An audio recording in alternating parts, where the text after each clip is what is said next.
This particular piece of poetry happens to be one of my all-time favorites. The poet is William Frank Thompson. I am reasonably sure that none of you has ever heard of him. Indeed, I was pleasantly surprised to find that there is an entire Wikipedia page devoted to Frank Thompson, but that was essentially about Major Frank Thompson, the British Special Operations Executive Officer, and not about Major Thompson, the poet. Wikipedia, and indeed the internet, is deafeningly silent about the poetry of Major Thompson. And one of the obvious reasons for this is that his life was too short for him to make a name as a poet. He was shot in Bulgaria by the Nazis during the Second World War. He was only 24 at the time. Perhaps one of the reasons why I find this piece of poetry so appealing is the rather unlikely place where I learnt it from. This was from an autobiography of the great Freeman Dyson. I would implore all of you to try and read the book. It's one of the best books I've ever read. And in this book, Freeman Dyson talks about his friend, Frank Thompson. He talks about his poetry and his brilliance, and also about his philosophy of life. Well, one piece of trivia, or rather, two. There is a town in Bulgaria named after Thompson, and he was born in our own Darjeeling. Well, let's add one more piece of trivia to this. There happens to be a hill in Antarctica named after him. Once again, let me emphasize that the claim to fame that he has is for his heroics in the war, rather than his poetry. But I hope to make you realize that he was a very sensitive and wonderful poet. The name of this piece of poetry is Allotrias diai Gynaiksos.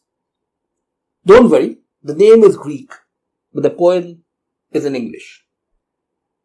Allotrias diai Gynaiksos is actually a reference, or rather a quote, from Homer's Iliad. And there, Agamemnon's soldiers, sick and tired of the endless fighting, is on the verge of a revolt. They accuse Agamemnon of dragging them all the way to Troy for the sake of another man's wife, Allotrias diai Gynaiksos. The reason why it appeals to me is that Thompson has drawn a parallel between that war of antiquity to the war in which he himself fought. He was actually talking about the evacuation of Dunkirk there. And more importantly, the same theme resonates throughout our world even today. Recent events in our neighborhood has only emphasized that point. So now, without further ado, the poem itself. Between the dartboard and the empty fireplace, they were talking of the boys the village had lost. Tom, our best bowler all last season, died clean and swift when his plane went reeling. Bill, who drank beer and laughed, is now asleep behind Dunkirk, helped others to escape. And Dave went down on that aircraft carrier.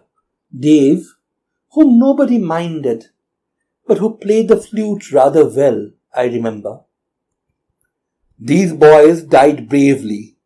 We will always be proud of them. They have given old Adolf something to set him thinking. This was the loudest, the driving wave of opinion. But in the corners, hear the eddies singing, Allotrias diai Gynaiksos. For the sake of another man's wife, they died in a war not of their own making. Helen the Fair went over the water with Paris, your friend, one of your own gang, whom we never trusted but you feasted for years with fawning, let your lands go hang. We warned you, you could have stopped it. But now, we have to send our sons from the cornfields, war, like a grocer, weighs and sends us back, ashes for men, and all our years go black.